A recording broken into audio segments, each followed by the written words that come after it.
Hello everyone, this is Anthony Vincent. Welcome to my channel. இதுவரைக்கும் நம்ம சேனலுக்கு subscribe பண்ணாதாங்க மறக்காமல் சப்ஸ்கிரைப் பண்ணிக்கோங்க. சப்ஸ்கிரைப் பண்ணிட்டு பக்கத்தில் பெல்லையும் டச் பண்ணிக்கோங்க. அப்போ தான் நான் போடுற எல்லா யூஸ்ஃபுல் வீடியோஸும் உங்களுக்கு ரெகுலர் அப்டேட்ஸ் வரும். சரிங்களா? நம்ம வீடியோ பார்த்துட்டு மறக்காமல் லைக் கமெண்ட் பண்ணுங்கள், அல்லது ஷேர் பண்ணுங்கள். அதே மாதிரி நம்ம சேனலில் உள்ள பிளேலிஸ்ட் செக் பண்ணி பார்த்துக்கோங்க, நிறைய யூஸ்ஃபுல் வீடியோஸ் இருக்குது. அதுக்கப்புறமா நம்ம சேனல் போடுற எல்லா வீடியோஸோட டிஸ்கிரிப்ஷன்ஸ்லையும் மற்ற வீடியோஸோட லிங்க்ஸ் இருக்கும். சரிங்களா? ஸோ அதை நீங்கள் செக் பண்ணிக்கோங்க. யூஸ்ஃபுல் வீடியோஸ் இருக்குது, பாருங்கள். இன்றைக்கி நம்ம பார்க்க போகிற வீடியோ என்னென்னு பார்த்தீங்கன்னா, 8th ஸ்டாண்டர்டில் இருக்கிற second unit prose hobby turns into a successful career. Hobby அப்படிங்கிறது உங்கள் எல்லாத்துக்குமே தெரியும். ஹாபிங்கிறது பொழுதுபோக்கு. ஒவ்வொருத்தருக்கும் ஒவ்வொரு விதமான பொழுதுபோக்கு இருக்கும். பாட்டு பாடுறது, படம் வரைகிறது, ஸ்விம்மிங் பண்ணுறது, கார்டனிங் பண்ணுறது, ஸ்டாம்ப் கலெக்ஷன் பண்ணுறது, இந்த மாதிரி ஒவ்வொருத்தருக்கும் ஒவ்வொரு விதமான ஹாபீஸ் இருக்கும். இப்போ இங்கே ஹாபிங்கிறது எவ்வளோ அத்தியாவசியமானது அப்படிங்கிறது தான் பார்க்க போகிறோம். Hobby turns into a successful career. ஒருத்தருக்கு நல்ல விதமான ஒரு ஹாபி இருந்துச்சுன்னா அவங்கள வந்து ரொம்ப பிஸியாகவே வச்சுக்கிறோம், என்கேஜாக வச்சுக்கிறோம். தேவையில்லாத எந்த ஒரு விஷயத்து டைவர்ஷன் இருக்காது. அப்போது ஃபுல் ஃப்ளெஜ்டாக ஒரு விஷயத்தில் நல்லா இறங்கணும்னு சொன்னால் அதோட ஹாபி தான் டெவலப் பண்ணும். இப்போது நம்ம வந்து ஃபஸ்ட் செக்ஷன் இந்த வீடியோவில் பார்க்க போகிறோம். அடுத்து செகண்ட் செக்ஷனும் தேர்ட் செக்ஷனும் அடுத்த வீடியோவில் பார்க்க போகிறோம். சரியா? Listen to the teacher and read the section. இப்போ ஸ்டூடெண்ட்ஸ் தான் இது ரொம்ப கவனமாக கவனிக்கணும். ஏன்னா ஸ்டூடெண்ட் டீச்சர் சொல்கிறது நல்லா அது கவனமாக கவனித்தாலே வகுப்பில் நிறைய விஷயங்கள் சொல்லி தருவாங்க. ஸோ வகுப்பில் என்னென்ன விஷயங்கள் சொல்கிறாங்களோ அதெல்லாம் வந்து நம்ம வாழ்க்கையில் உட்படுத்தும் போது நிறைய விஷயங்கள் நம்ம வாழ்க்கையில் அடைஞ்சிடலாம், ஈஸியாக அடைஞ்சிடலாம். அதோட வழிமுறைகளும் அவங்க சொல்லி கொடுத்துருவாங்க. அப்போ அது மெத்தட்ஸ், ஈஸி மெத்தட்ஸ் எப்படி அப்படிங்கிறத நம்ம பார்க்க போகிறோம். சரியா? Once there was a boy named Mani. He was studying at the school in his village. முன்னாடி பார்த்தீங்கன்னா கொஞ்ச நாளுக்கு முன்னாடி மணின்னு ஒரு பையன் வந்து இருக்கிறான். அவன் வந்து ஒரு கிராமப்புறத்தில் உள்ள ஒரு பள்ளியில் படிச்சுட்ருக்கான். He found it difficult to read and write. His grandfather noticed it and helped him by reading bedtime stories. இப்போ நிறைய மாணவர்கள் நிறைய பேர் வந்து வாசிக்க தெரியாமல் இருப்பாங்க. அது வந்து தப்பு இல்லை. ஆனால் என்ன செஞ்சிடலாம், முயற்சி பண்ணால் கிடச்சிக்கணும். அதேமாதிரி இந்த பையனுக்கும் ஆரம்பத்தில் வாசிக்க தெரியாமல் இருக்கிறான். அதுக்கப்புறம் என்ன செய்கிறாங்கன்னா, அவங்க தாத்தா வந்து என்ன செய்கிறாரு, இவன் வந்து கொஞ்சம் வாசிக்க கஷ்டப்படுறாங்கிறதுக்காக அவனுக்கு வந்து பெட் டைம் ஸ்டோரிஸ் கொஞ்சம் கொடுக்குறாரு. பெட் டைம் ஸ்டோரிஸ் நான் எப்பவும் ராத்திரி தூங்கும்போது நிறைய பேர் செல்ஃபோனை பார்த்துட்டு தூங்குகிறோம். ஆனால் யூஸ்வலாக வந்து ஃபாரினர்ஸ் எல்லாருமே வந்து பார்த்திங்கன்னா கையில் புக்ஸ் வச்சுருப்பாங்க. கட்டாயமாக ஒரு ஸ்டோரிஸை தான் வாசிச்சுட்டு தருவாங்க. அது ஒரு நல்ல ஒரு ஸ்லீப் இருக்கும். அதே மாதிரி நம்மளுடைய தாட்ஸும் வந்து நல்லா இம்ப்ரூவ் பண்ணிவிடும், ப்ரொவைட் பண்ணிவிடும். தாத்தா வந்து என்ன செய்கிறாருன்னா அந்த புக்கு வந்து பெட் டைம் ஸ்டோரிஸ் கொடுக்குறாரு. ஸோ அப்படியே அவனுடைய ரீடிங் எபிலிட்டியை வந்து இம்ப்ரூவ் பண்ணுறாரு. Gradually, he started reading on his own. Now, he not only enjoyed reading, but also he started writing his own stories. கிராஜுவலாக ஒவ்வொரு விஷயமும் தொடர்ச்சியாக கண்டினியூஸாக சொல்லும்போது, அந்த எஃபர்ட் போடும்போது, இன்ட்ரெஸ்ட் இருக்கும்போது எந்த ஒரு விஷயமும் வெற்றியை நோக்கி அடையும். அதே மாதிரி இந்த பையன் என்ன செய்கிறான், gradually started reading on his own. அவனாவே இப்போ அவங்க தாத்தா ஆரம்பத்தில் ஹெல்ப் பண்ணுறாரு. அதுக்கப்புறம் இவனாவே வாசிக்க பழகிறான். அதுக்கப்புறம் வாசிக்கிறதை என்ஜாய் பண்ணுறான். வாசிக்கிறத என்ஜாய் பண்ணுறதுக்கு வித்தியாசம் இருக்குது. அப்போ என்ஜாய் பண்ணி வாசிக்கிறான். அதுக்கப்புறம் என்ன செய்யறேன்னா, ரைட்டிங் இஸ் ஓன் ஸ்டோரிஸை வாசிக்கிறது மட்டும் இல்லாமல் இவனாவே தானாக கதை எழுத ஆரம்பிச்சிருச்சான். Let us read an essay written by Mani எழுதின ஒரு எஸ்ஸையை பார்க்கலாம். Hobbies are the activities that we do in our spare time. Hobbies are unique to people. Some like gardening, a few like photography. Many have book reading as their hobby. இப்போ பார்த்தீங்கன்னா நிறைய பேருக்கு extra time இருக்கும். இந்த spare அப்படின்னா extra time. ஒவ்வொருத்தருக்கும் ஒவ்வொரு விதமான வேலை மணி பேரும் கொஞ்சம் ஃப்ரீயாக இருக்கும். ஒரு சில 6 o'clock அப்புறம் ஃப்ரீ ஆவாங்க, ஒரு சில 5 o'clock முன்னாடி ஃப்ரீ ஆவாங்க, ஒரு ஏர்லி மார்னிங் ஃப்ரீயாக இருக்கும், நைட் டைம் ஃப்ரீயாக இருக்கும். டைம் அலாட் பண்ணிக்கிறது தான். Hobbies are unique to people. எல்லாத்துக்குமே வந்து பார்த்திங்கன்னா ஹாபிஸுங்கிறது ஒன்று போல் இருக்கிறது இல்லை, அன்காமன். யூனிக்குங்கிறது வந்து பார்த்திங்கன்னா எல்லாத்துக்கும் ஒன்று போல் அப்படியே இருக்கிறது இல்லை, எல்லாத்துக்கும் வித்தியாசப்படும். நம்ம சாப்பிட்ற சாப்பாடுலேருந்து நம்ம செய்கிற எல்லாமே ஒவ்வொரு மனுஷனுடைய ஆசைகளும் யூனிக், ஒவ்வொரு மனுஷனும் யூனிக். அதனால் அவனுடைய ஹாபிஸ் வித்தியாசம் இருக்கும். Gardening, some like gardening, a few like photography, many have book reading as their hobby. இப்போ கார்டனிங் பண்ணுறவங்க வந்து கார்டனிங் சம்மந்தமான விஷயங்கள் அவங்க வந்து ஈடுபாடோடு இருந்தாங்கன்னா கார்டனிங் இம்ப்ரூவ் ஆகும். ஃபோட்டோகிராஃபியில் உள்ளவங்க அந்த ஃபோட்டோகிராஃபியில் யாரெல்லாம் வந்து வல்லுநர்களோ அவங்களோட ஃபோட்டோகிராஃபி பார்க்குறது, இயற்கையில் அங்குள்ள சாராம்சங்களை பார்க்குறது, இயற்கையை ரசிக்க ஆரம்பிக்கிறது, இதெல்லாம் வந்து அவங்க ஃபோட்டோகிராஃபி இம்ப்ரூவ் பண்ணும். புக் ரீடிங் பார்த்தீங்கன்னா புக் வாசிக்கணும், நிறைய கதைகள் கேட்கலாம், யாராவது பேசுகிறாங்கன்னா அவங்களோட பேசுகிற விதங்களை கவனிக்கலாம். இப்போ இந்த மாதிரி இருந்துச்சுன்னா புத்தகங்கள் நிறைய வாசிக்கும் போது அவங்களோட ஹாபி இம்ப்ரூவ்மெண்ட் இல்லாமல் அவங்களோட ரீடிங் எபிலிட்டி இம்ப்ரூவ் வரது இல்லாமல் அவங்களும் பிற்காலத்தில் ஒரு பெரிய ஒரு எழுத்தாளராக ஆகலாம். While other hobbies are swimming, collecting stamps, playing video games and many more. அதேமாதிரி ஸ்விம்மிங், நீச்சல் அடிக்கிறது, ஸ்டாம்ப்ஸ் கலெக்ட் பண்ணுறது, வெளிநாடுகளில் உள்ள ஸ்டாம்ப்ஸ் கலெக்ட் பண்ணுறது, உள்ளூரில் உள்ள ஸ்டாம்ப்ஸ் கலெக்ட் பண்ணுறது, அப்புறம் வீடியோ கேம்ஸ் விளையாடுறது, இது மாதிரி நிறைய ஹாபீஸ் இருக்குது. ஒவ்வொருத்தருக்கும் ஒவ்வொரு விதமான hobbies. People have hobbies not only to pass their free time but also to do something useful. எல்லாருமே வந்து சும்மா ஏதோ பொழுதுபோக்குன்னா சும்மா டைமை வேஸ்ட் பண்ணணும், வெட்டியாக இருக்கும், ஏதாவது பண்ணணுங்கிறதுக்காக பண்ணது இல்லாமல் அது ஒரு இன்ட்ரெஸ்ட் எடுத்து பண்ணுறாங்க, சம்திங் யூஸ்ஃபுல். இப்போ ஹாபி வந்து இப்போ ட்ராயிங் பண்ணுறதுக்காக யூஸ் பண்ணுறாங்கன்னு வச்சுக்கோங்களேன். சும்மா பொழுதுபோக்காக ஸ்கிரிபிள் பண்ணுறாங்க, சும்மா கிறுக்குறாங்க. அதே இது கண்டினியூஸாக கான்ஸ்டண்ட்டாக பண்ணிகிட்டு இருக்காங்க, ஒரு குறிப்பிட்ட வருஷம் அளவுக்கு செஞ்சுக்கிட்டே இருக்காங்கன்னா அது வந்து அவங்க வந்து மாஸ்டர் ஆயிடுவாங்க. ஒன்ஸ் மாஸ்டர் ஆகிட்டாங்கன்னா ஒன்ஸ் ஒரு புக்கு போடலாம், இல்லைன்னா யாராவது ஒரு சென்டர் வச்சு சொல்லிக் கொடுக்கலாம், இல்லை ஆன்லைனில் கோச் பண்ணலாம். ஸோ இந்த மாதிரி நிறைய மெத்தட்ஸ் இருக்குது. அது மூலம் அவங்க என்ன செய்யலாம், ஒரு ஃப்ரீலான்ஸர், ஒரு பெயிண்டராக மாறலாம், நிறைய சம்பாதிக்க கூட செய்யலாம். அதுதான் இதுக்கு வந்து வழிமுறை கொடுக்குது. Hobbies of help people learn new things, relax after day of tiring work and to energize their body and mind. Hobbies help people learn new things. Hobbies வந்து ஒவ்வொருத்தரும் புதுமையான விஷயங்களை தெரிஞ்சுக்க வந்து வழிகோடும். எப்போவுமே அப்படியே ஒரே விஷயம் அப்படி வச்சுக்கிட்டு அப்படியே மாவரைக்க இல்லாமல் புதுசாக நிறைய விஷயங்கள் கற்றுக்க வழிகோடும். அது மட்டும் இல்லாமல் பார்த்திங்கன்னா, நம்ம வந்து ஒரு ரொம்ப டயர்டாக வேலை பார்த்துட்டு வந்திருப்போம், ஏதாவது சம்திங் நம்ம வந்து இப்போ ஸ்டூடெண்ட்டாக இருந்தால் ஸ்கூல் போய்ட்டு டியூஷன் போய்ட்டு இந்த மாதிரி நிறைய இருப்பாங்க. ஸோ டயர்டாக வந்திருப்பாங்க. வீட்டுக்கு வந்தால் இந்த மாதிரி ஹாபீஸில் வந்து மைண்டை செலுத்தும் போது அவங்க ரொம்ப ரிலாக்ஸ் ஆகிடும். நார்மல் இப்போ வந்து ஒரு கார் வச்சுருக்கோம், கார் வந்து ஒரு 100 கிலோமீட்டர்ஸ் ஓடிட்டோம், திருப்பி ஒரு 10 மினிட்ஸ்லேருந்து ஒரு ½ hour வண்டியை ஸ்டாப் பண்ணி போட்டோம்னா அதோட இன்ஜினோட ஹீட் வந்து குறைஞ்சிடும். அதே மாதிரி நம்ம உடம்பும் அதே மாதிரி என்ன செஞ்சு ரொம்ப டயர்டாக இருக்கும். மென்டல் லெவலில் ரொம்ப டயர்டாக இருக்கும், ஃபிசிக்கல் லெவலில் ரொம்ப டயர்டாக இருக்கும். அப்போ இந்த ஃபிசிக்கல் ஃபேட்டிக் அப்படின்னு சொல்லுவாங்க, டயர்ட்னஸ். அந்த டயர்ட்னஸ் வரும்போது என்ன செஞ்சிடலாம், இந்த மாதிரி விஷயங்கள் உட்புகும்போது நம்ம மனசு மட்டும் இல்லாமல் உடலும் என்ன ரிலாக்ஸ் ஆகிரும், நிறைய விஷயங்கள் கற்றுக்கலாம். And energize their body and mind. So body mind ரெண்டுமே அப்படியே சேர்ந்துக்கிட்டு அப்படியே புதுசாக ஒரு எனர்ஜி உத்வேகம் கிடைக்கும். Same is the case with me. I love writing, so it is my hobby. So இதே மாதிரி தான் எனக்கும் நான் வந்து எழுதுறதுக்கு ரொம்ப பிடிக்கும். ஸோ இதுவே என்னுடைய ஹாபியாக மாற்றிக்கிட்டேன், இந்த பொழுதுபோக்காகவே மாற்றிக்கிட்டேன். இப்போ உலக அளவில் பெரிய பணக்காரங்களும் அதுலேயும் உள்ள ஒரு பெரிய ஒரு பணக்காரர் சொல்கிறார் ஒரு வாக்கியம், whatever you like to do make it a hobby. நீ எந்த ஒரு விஷயத்தை செய்யணும்னு நினைக்கிறியோ அது வந்து ஒரு பொழுதுபோக்காக ஃபஸ்ட்டு மாற்று, அது வந்து நீ பின்னால் உனக்கு வந்து செஞ்சு தரும் அப்படின்னு சொல்கிறார் வாரன் பஃபெட். அது மாதிரி இதேமாதிரி நிறைய விஷயங்கள் செய்யணும். இப்போ நம்ம அடுத்து போகலாம்.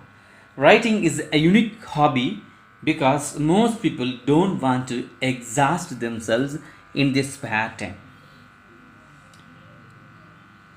இப்போ வந்து பார்த்தீங்கன்னா ரைட்டிங் வந்து ஒரு யூனிக் ஹாபி. எல்லாத்துக்குமே அந்த ரைட்டிங் வந்து பிடிக்காது.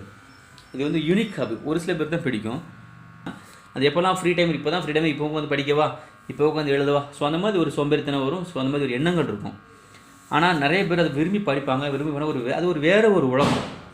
Many feel that writing is tough, but I do not think so. I feel writing is like painting our voice. நிறைய பேர் நினைக்கிறாங்க வந்து எழுதுறது வந்து ரொம்ப கஷ்டமான ஒரு விஷயம் அப்படின்னு சொல்கிறாங்க. ஆனால் என்னை பொறுத்த வரைக்கும் feel writing is like painting ஒரு வாய்ஸ். நம்மளுடைய குரல் வளத்தை, நம்ம பேசக்கூடிய அந்த சொல்களை என்ன செஞ்சு அப்படியே வரைஞ்ச எப்படி இருக்கும், ஒரு ஓவியமாக வரைஞ்ச எப்படி இருக்குமோ அந்த சொல், அந்த வாய்ஸ் அப்படி வரைகிறது தான் ரைட்டிங் அப்படின்னு சொல்கிறாரு.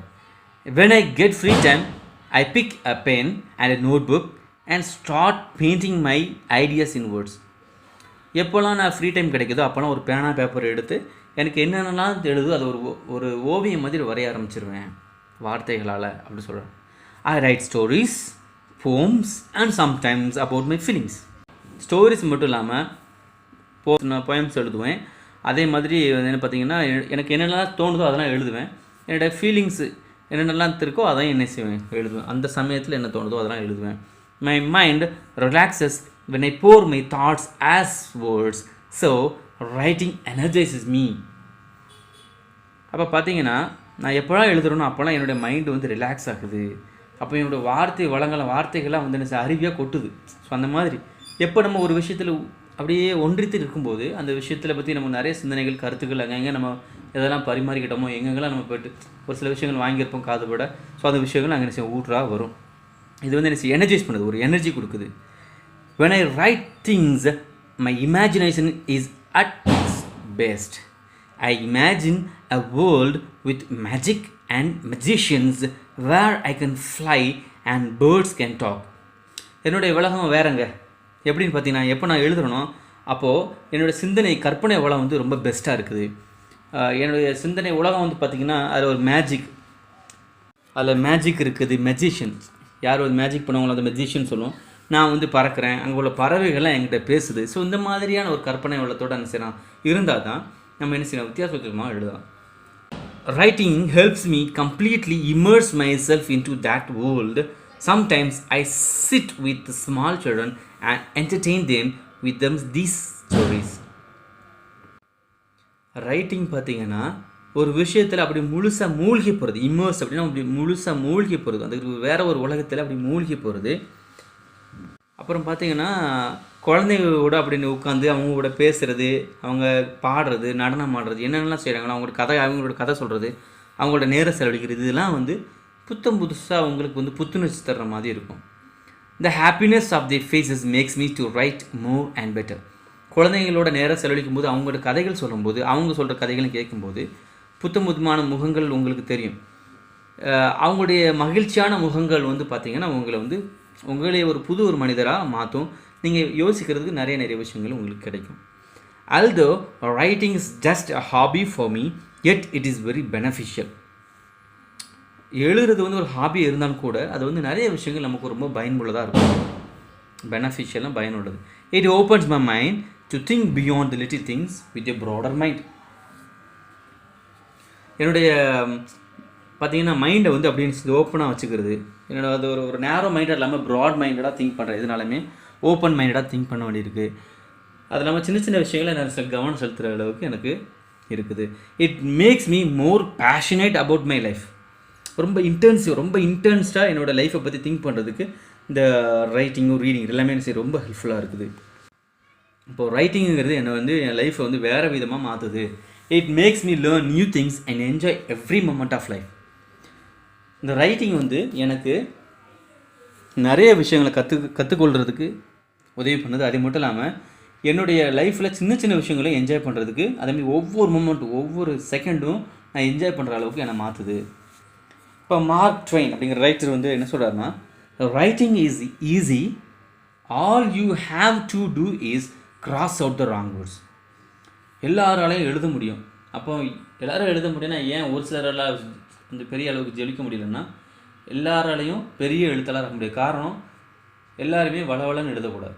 பெரிய எழுத்தாளர் இருக்கான எந்த இடத்துல ஒரு வார்த்தையை சேர்க்கணும், எந்த இடத்துல ஒரு வார்த்தை வரக்கூடாதுங்கிறத பொறுத்து தான் அவங்க நல்ல ஒரு எழுத்தாளர் அப்படிங்கிறத அதில் காமிக்குது அப்படிங்கிறத மார்க் ட்வைன் சொல்கிறேன். அப்போ ராங் வேர்ட்ஸ் எங்கெல்லாம் வரக்கூடாது அப்படிங்கிறத ஒரு ரீடிங் தான் உனக்கு சொல்லிக் கொடுக்கும். திருப்பி எழுதும்போது தான் அது உனக்கு சொல்லித்தரும். அப்போ பயிற்சிங்கிறது முக்கியம். இப்போ திருப்பி எழுதணும், திருப்பி வாசிக்கிறதுங்கும்போது இங்கே ஒரு வார்த்தையை சேர்க்கணும், எங்கே ஒரு வார்த்தையை எழுதக்கூடாது, அதிகமாக ரெப்படேஷன்ஸ் இருக்கக்கூடாது, ஒரே வார்த்தைகள் திருப்பி. ஸோ இதெல்லாம் வந்து வருங்கிறத மார்க் ட்வைன் சொல்லித்தரார். My hobby helped me in school too. When I started writing things, I was unable to describe them accurately.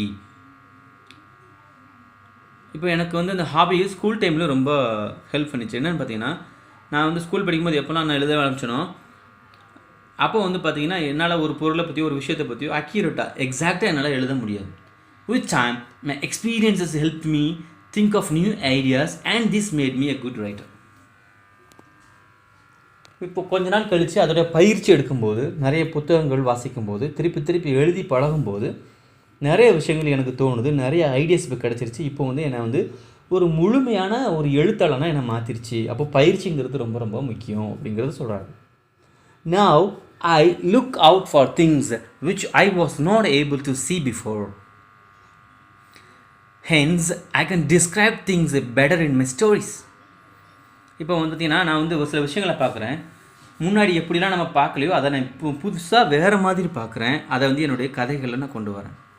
எப்போ ஒரு மனுஷன் வந்து நிறைய விஷயங்கள் கற்றுக்கிறனோ அப்போ முன்னாடி அவன் பார்த்த பார்வையிலேருந்து வித்தியாசமாக அவனோட டைமென்ஷன்ஸ், அவனுடைய பார்வைகள் வந்து அவனுடைய பெர்செப்ஷன்ஸ் எல்லாமே மாறுது. I feel no problem with writing English essays or stories as it is my hobby. இங்கிலீஷில் கதை எழுதுறதுங்கிறது என்னுடைய பொழுதுபோக்காக மாறிடுச்சு. இது வந்து எனக்கு ஒரு ப்ராப்ளமே இல்லை. ஒரு எஸ்ஏஸும் எழுதுகிறேன் இப்போ வந்து எனக்கு ரொம்ப சரளமாக சர்வசாதாரணமாக ஆகிப்போச்சு. ஏன்னா அது வந்து என்னுடைய பொழுதுபோக்கு அம்சமாக நான் மாற்றிக்கிட்டேன். இப்போ அது ஒரு பெரிய ஒரு கொடையாக ஆயிடுச்சு. To become a better writer I spend time on learning how to write in different forms like fiction and non fiction. ஒரு பெட்டர் ரைட்டராக மாறணும்னா நம்ம திருப்பி எழுதி பயிற்சி பண்ணிகிட்டே இருக்கணும். அப்போது டிஃப்ரெண்ட் ரைட் ஆஃப் இப்போ வந்து கவிதைங்கிறது வேறு ஒரு ஜான்ரு, அதே மாதிரி நாவல்ஸ், சிறுகதைகள் இதெல்லாம் வேறு ஒரு ஜான்ரு. ஸோ அப்போ அதெல்லாம் என்ன செய்யணும், திருப்பி எழுதி பார்க்கும்போது ஒவ்வொரு இதுலேயும் நம்ம சில வித்தியாசமான ஒரு பெரிய எழுத்தாளராக மாறலாம். It is important to always learn and improve our hobbies. Who knows one day I could be a writer like RK Narayan. இப்போ நம்ம ஹாபீஸ் வந்து முன்னாடி இருந்த மாதிரியே அப்படி வச்சிடக்கூடாது. அதை அப்படியே அழகாக வந்து மெருகூட்டணும். எப்படின்னா நம்மளோட தவறுகளை குறைக்கணும், புத்தம்புது வார்த்தைகளை கற்றுக்கணும், எப்படி எழுதணும் எப்படி எழுதக்கூடாதுங்கிறது தெரிஞ்சுக்கிட்டோம்னா நேர்த்தியான ஒரு எழுத்தாளராக மாறிடலாம். என்ன மாதிரி ஒரு எழுத்தாளர், ஆங்கில எழுத்தாளர் ஆர்கே நரையன் மாதிரி நான் பின்னாடி ஒரு எழுத்தாளரை கூட மாறிடுவேன் அப்படிங்கிறத இந்த பையன் சொல்கிறான் மணி. ஓகே, இந்த ஸ்டோரி உங்களுக்கு ரொம்ப இன்ஸ்பைரிங்காக இருக்கும். ஸோ இதோடைய செகண்ட் பார்ட், தேர்ட் பார்ட் உங்களுக்கு நான் அடுத்த வீடியோவில் நான் சொல்கிறேன். ஓகே, நம்ம இப்போ இந்த ஃபஸ்ட் செக்ஷனில் வந்து யூஸ்ஃபுல்லான ஒரு சில வார்த்தைகளை பார்க்கலாம். யூனிக், டிஸ்டிங்டிவ் ஒரு அன்காமன். அன்காமனாக காமனாக எல்லாருக்கும் போல, அது அன்காமனாக எல்லாருக்கும் இல்லாமல் வித்தியாசமாக இருக்கிறது தான்.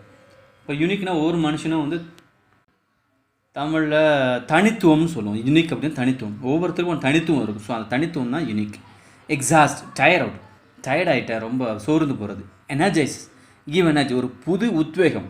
பேஷனேட், இன்டென்ஸ், ஹார்ட்ஃபல்ட், மனசு அப்படி உணர்ச்சி பூர்வமானங்கிறது அந்த பேஷனேட் சொல்லுவோம். இன்டென்ஸ், ஹார்ட்ஃபல்ட்.